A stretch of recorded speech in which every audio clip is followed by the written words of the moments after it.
Arrancando las entrevistas en el programa el día de hoy, me complace mucho en presentar a nuestro invitado, el doctor Víctor Monge, médico gastroenterólogo, con quien vamos a hablar acerca del Helicobacter pylori, lo que significa tener Helicobacter pylori en nuestro aparato digestivo, en el estómago, en la primera porción del duodeno, qué molestias tiene, qué riesgos podríamos podría acarrear o significaría ser portador del Helicobacter pylori. ¿Cuánto tiempo tenemos viviendo dentro de nuestro organismo Helicobacter pylori para que nos empiece a dar molestia? ¿Cuándo se conoce? ¿Cuándo fue que se empezó a asociar todas estas molestias a la presencia de este microbio que vive dentro de nuestro estómago, de nuestro intestino? Un gusto, Pepe. Bueno, el Helicobacter pylori viene a ser un poco la vedette de los gastros, ¿no? De los gastroenterólogos. Tú sabes que el estómago tiene un medio ácido, es muy duro para que cualquier ser vivo pueda residir ahí. Pero esta bacteria desarrolló esa capacidad para poder resistir y necesita también un poco de ese medio, ¿no? La bacteria, bueno, desde los 70 comenzaron a hacerse descripciones, pero fueron el doctor Marshall y el doctor Warren quienes iniciaron todo esto de una forma muy impetuosa y comenzaron a detectar que pacientes con úlcera tenían la presencia de esta bacteria. Y finalmente al inicio esta gente presentaba pósters de publicación científica y nadie les hacía caso, ¿no? ¿Cómo va a ser pues que una úlcera sea secundaria, originada por una bacteria, ¿no? Imagínate. Pero cómo fue tomando cada vez más importancia, ¿no? Y definitivamente pues esta bacteria que se fue estudiando en diferentes partes del mundo, acá en el Perú se hizo mucho esfuerzo al respecto, y para que veas, estos dos médicos investigadores lograron el premio Nobel por este gran descubrimiento, ¿no? Porque la bacteria no solamente se asocia a úlcera gástrica, úlcera duodenal, sino también a gastritis crónica, a linfoma MALT, que es un linfoma especial del tejido linfóide del estómago, y una fortísima asociación a cáncer gástrico. Increíble, ¿no? Eso significa que tener Helicobacter pylori es tener las puertas abiertas para gastritis crónica, para úlcera, para el linfoma que es un tipo de cáncer. Pero también existe un comensalismo, ¿no? Se dice que uno se infecta de esta bacteria desde niño, Eso, ¿no? Exacto. ¿Cuánto tiempo tiene que pasar? ¿Cómo la adquieres? Generalmente uno la adquiere cuando es niño. Y la bacteria vive contigo y puede vivir en ese equilibrio sin hacer daño, pero después comienzan a aparecer otros factores donde tienes el factor genético, los antecedentes, el estilo de vida, el tipo de dieta, que de alguna forma pueden condicionar que se rompa ese equilibrio y que esta bacteria comience a hacer más daño, ¿no? Ahora, dentro de la bacteria tienes diferentes cepas y hay cepas que son muy agresivas. Hay diferentes miembros, unos más agresivos que otros. Esta bacteria es muy interesante, porque es una bacteria que parece un molusco, ¿ya? Y tiene unos flagelos.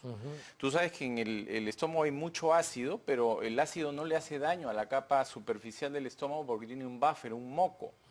Y después viene la capa superficial del estómago, la mucosa gástrica. ¿Qué hace esta bacteria? Esta bacteria cuando ingresa va a atravesar este moco y se va a adherir a la superficie del estómago, a las células gástricas, ¿ya? Y tiene unas proteínas que permiten adherirse, que se llaman adhesinas. Y después tiene otras proteínas que son perforinas y hay un intercambio genético y de información entre el Helicobacter pylori y la célula gástrica, ¿no? Entonces hay intercambio de material genético que genera una inflamación del estómago y ahí es que tú tienes el episodio de la gastritis y un deterioro de ese moco también, porque la bacteria libera unas proteínas que va dañando ese moco. Pero ¿cómo es que esta bacteria puede vivir en un medio ácido? Lo que pasa es que tiene una enzima que se llama ureasa y transforma la urea del estómago en amonio y CO2 y el amonio le da un pH adecuado y hace una nubecita, una capsulita ahí y vive feliz. Vive feliz. ¿Me entiendes? Ese es el famoso Helicobacter pylori. No molesta hasta que pase el tiempo. No paga impuestos. ¿Y cómo? No, yo quiero ser Helicobacter pylori. ¿Y cómo la adquieres? ¿Es una cuestión de saneamiento? Totalmente, tremendo. O sea que en el Perú todos deberíamos tener Helicobacter pylori. Es que uno de los principales Los niños centros... todos deben tener Helicobacter. olvídate. Imagínate las áreas rurales. Si en Pero- Lima hay mal saneamiento, imagínate una área rural. Imagínate, pues. Es Urbano marginal. hay un estudio que más o menos calcula que el 70-75% ahorita en Lima tiene la bacteria. ¿No? Pero obviamente no todos te hacen gastritis crónica, úlcera, Sí. cáncer gástrico. Esa es la ¿no? parte genética que tú dices que tiene Claro, que tener. eso ya depende de otros factores, Así ¿no? es. Pero la bacteria sale con las deposiciones, ¿no? O sea, la transmisión generalmente es fecal Fecal oral, oral. ¿no? Ahora, que pueda ser oral Sí. por la saliva, por eso hay algunos estudios, algunos sostienen que puede existir en las placas dentales, pero no tiene un sustento tan bien desarrollado. Pero lo importante es el agua. Tú ves, tiene que ver con el estatus socioeconómico, tiene que ver con el hacinamiento, cuántos miembros viven en una familia, hasta detalles como los niños a veces tienen que dormir en una cama porque no hay lugar, el agua que usan es agua de reservorio, no es agua de corriente, no hay agua potable, o la gente que toma agua de caño, porque lamentablemente nuestro sistema de saneamiento no es el adecuado. Entonces tienes el Helicobacter pylori que adopta la forma cocoide, no la de Ya. molusco, sino se hace un coquito Así lo adquieres. y ahí él vive tranquilo y aguanta hasta que Años. llega al medio adecuado ácido Ajá. y dice, acá vivimos, acá Ok. hacemos la residencia. Ok. Y se vuelve otra vez Y molusco. para y eso se pueden mete. pasar años. Exacto. Eso significa que una persona de 28 años que empieza a tener cuadro de indigestión, malestar, la comida le cae mal, que le duele la boca, el estómago, que no le duele, que se hincha, que tiene gases, podría ser portador del Exacto. Helicobacter. Podría ser, ese es un cuadro típico de dispepsia, en los cuales si ese paciente es menor de 45, 40 años y tiene este cuadro, tú tendrías que hacer una búsqueda, y la búsqueda la puedes hacer invasiva o no invasiva.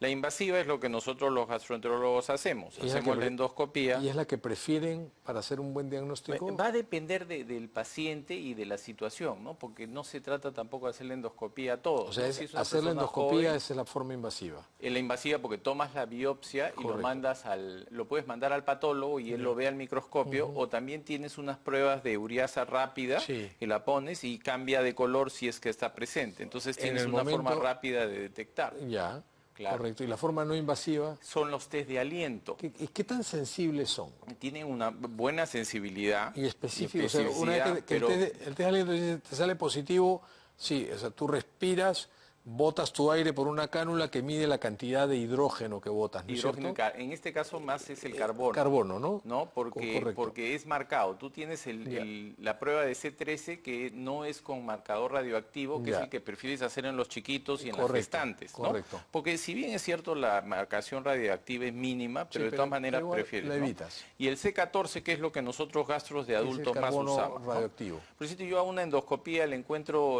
una gastritis crónica, tomo muestra, encuentro la bacteria, le doy tratamiento, espero un mes y generalmente le hago el test de aliento, pero el C14, Ya. ¿ya?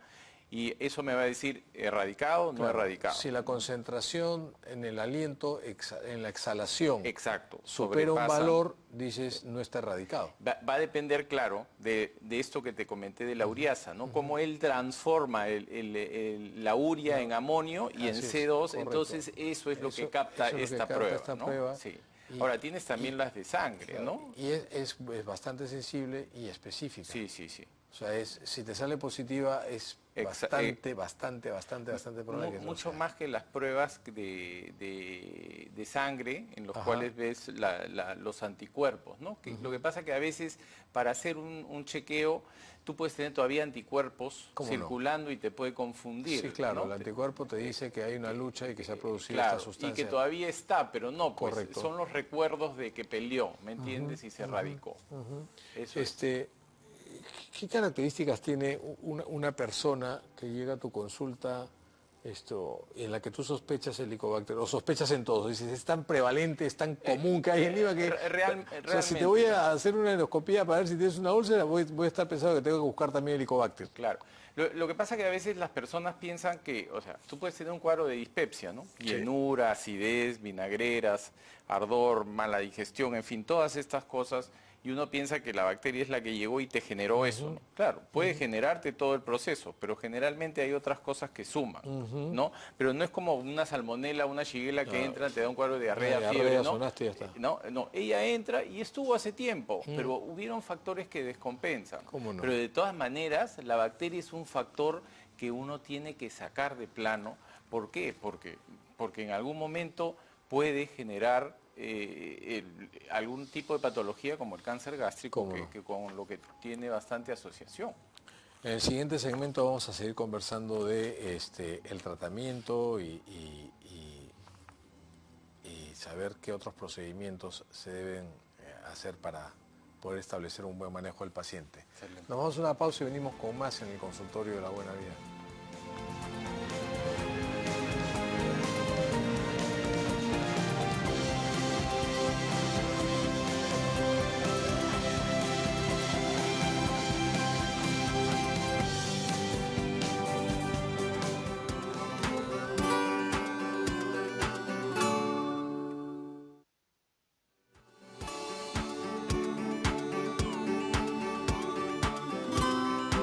Continuando la entrevista al doctor Víctor Monge, médico gastroenterólogo, hablando sobre el Helicobacter pylori, algunas cositas que se nos quedaron pendientes, como por ejemplo, tú agarras a un paciente, joven de 28 años de edad, que tiene historia de dispepsia, sumas 2 más 2, 4, y dices, este debe tener, este debe tener.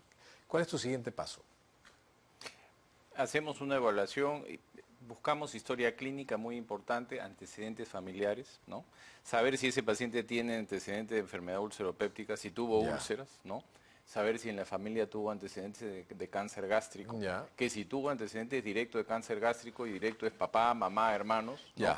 Y esto se presentó antes de los 50 años, pesa, y ese es un signo de alarma que me dice, oye, a hay que chequearlo. No sale hasta que no lo encuentre. Hay que chequearlo, porque es riesgo, ¿no? Esos son los famosos signos de alarma también, ¿no? Como que tenga problemas de anemia, ¿no? Claro. Una dispepsia con anemia, o que haya tenido pues melenas, estas deposiciones negras y te haga sospechar en una hemorragia digestiva.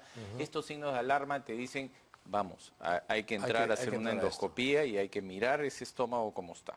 Perfecto. Pero si tú no tienes todo eso y es una dispepsia nada más, pides una de estas pruebas no invasivas de las que comentamos y si sale positivo, pues tratamos, ¿no? Se supone que al tratar las molestias de dispepsia van a bajar. Ahora, el tratamiento usualmente es con un bloqueador de ácido, un inhibidor de bomba de protones que te quite el ácido, los famosos prazoles que se usan tanto, asociado a 2 antibióticos. Son esquemas de tratamiento que ya están establecidos. Ahora, estos esquemas de tratamiento no te garantizan al 100% erradicar la bacteria. Ese es el motivo por el cual, una vez que terminaste el tratamiento, descansas un mes y le solicitas una prueba para confirmar que erradicaste. ¿Cómo no? ¿Ya? Lo mismo haces cuando has hecho endoscopía y has encontrado. Correcto. Un mes descansas y ves. Si se erradicó, en buena hora. Si mejoró clínicamente, en buena hora. Por supuesto, en paralelo buscas otras cosas, ¿no? Correcto. Cuestiones vesiculares, cuestiones pancreáticas, en fin, parasitarias y otras cosas. Pero dirigido a eso. Ahora, si no lo logras erradicar, vas a un segundo esquema. ¿Ya? Si en este segundo esquema, a pesar de todo, persiste, ya ahí piensas en volver a hacer una endoscopía, tomar biopsias y hacer un cultivo. Cultivar la bacteria no es fácil, pero cada vez se progresa mucho más en lograrlo. Entonces el cultivo es como el urocultivo, que te dice, esta bacteria es sensible a este antibiótico. Entonces tú ya puedes dirigir tu tratamiento. Correcto. ¿Ya? Pero como la cuestión del cultivo no es sencilla, por eso uno ya tiene esquemas que utiliza para erradicar al Helicobacter pylori. ¿Cuánto tiempo después de erradicado podría seguir teniendo síntomas o molestias el paciente? Porque, digamos, el tratamiento mata la bacteria, la erradica, pero la inflamación, todo este proceso de malestar puede durar un tiempo más. El tratamiento per se te puede dar efectos colaterales, que a veces son peores de los que por los cuales el paciente vino. Pero eso va a ser transitorio, ¿me entiendes?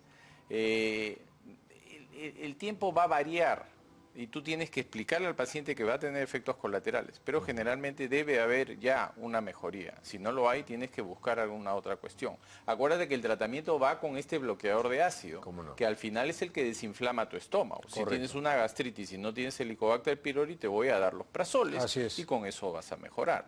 Y obviamente hay que ceñirnos a las medidas higiénico-dietéticas que son tan importantes y enseñarle al paciente las cuestiones sanitarias, la higiene, que es lo importante para que no se pueda volver a infectar, ¿no? Centrándonos un poquito en el cáncer gástrico, en el cáncer de estómago, hay de diferentes tipos, ¿no? Depende de qué tipo de célula cancerosa sea la responsable de ese cáncer. ¿Cuál es el tipo de cáncer de estómago que más comúnmente se ve y cuál es el tipo de cáncer de estómago con el cual está relacionado el Helicobacter pylori? Más es de tipo intestinal. Ya. Lo que ocurre es esto, la bacteria condiciona una inflamación crónica del estómago, entonces tú tienes un estómago sano que va a una gastritis superficial, esta gastritis puede ir a una gastritis crónica y esta gastritis crónica va a lo que se llama metaplasia intestinal. Ya. Entonces es como un cambio de alfombra, ¿no? Cambias una persa por una de alto tránsito, Ya. pero para tratar de defenderte de lo que está ocurriendo. Ok. Pero eso es un premaligno. Claro. Esa metaplasia, si tú no la cuidas, puede continuar y puede irse a la displasia, y esa displasia es la que te lleva finalmente a la tipia anaplasia. y al cáncer, ¿no? Es todo una secuencia que se da y que está asociada a la presencia de la bacteria. Y eso tú endoscópicamente ya te puedes ir dando cuenta, porque el ojo ya lo tienes entrenado de las endoscopías que haces. Y con el avance tecnológico cada vez vemos con más detalle la superficie del estómago. Y tú, según las características, tú puedes decir dónde debes tomar la muestra para poder buscar la posibilidad de que el cáncer esté ahí. Porque lo ideal es encontrar el cáncer cuando recién empieza, cuando está in situ. No nos sirve de nada hacer una endoscopía y encontrarnos una lesión tremenda que no va a ayudar en nada al paciente. Esto hay que prevenirlo. Regresando al esquema de tratamiento, que es básicamente antibiótico, es una combinación de medicamentos correcto, exacto. que se da por un lapso determinado. ¿Les preocupa a ustedes los gastroenterólogos que el Helicobacter pylori empiece a resistir la acción de los antibióticos? Pero por supuesto, y eso ya está ocurriendo. Ocurre con metronidazol, está ocurriendo con claritromicina. Y eso desgraciadamente es culpa de que se usan antibióticos indiscriminadamente, ¿no? Y si tú tienes, como dijimos, uno está caminando con el Helicobacter, ¿no? Pero le cae amoxicilina, le cae esto, le cae, y él se va haciendo cada vez más fuerte, ¿no? Y a la hora que lo encuentras y dices, pues vamos a tratarlo, le das el esquema 1, el esquema clásico, no le hace ni cosquilla, ¿me entiendes? ¿Por qué? Porque se hace resistencia.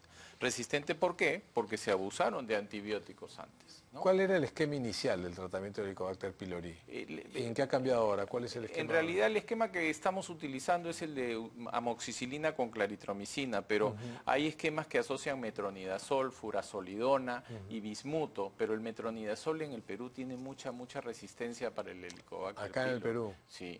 Entonces, se buscan otro tipo de opciones y como te digo, pero más o menos lo que hacemos es seguir esa secuencia, ¿no? Y nosotros donde trabajo actualmente estamos usando el cultivo cuando tenemos 1 o 2 fracasos, ya vamos al cultivo. Eso te iba a preguntar, la recaída, o sea, te trataste hoy día, te lo diagnosticaron, te trataste, al mes estaba negativo, todo perfecto. No, es baja, sobre todo en adultos, es baja.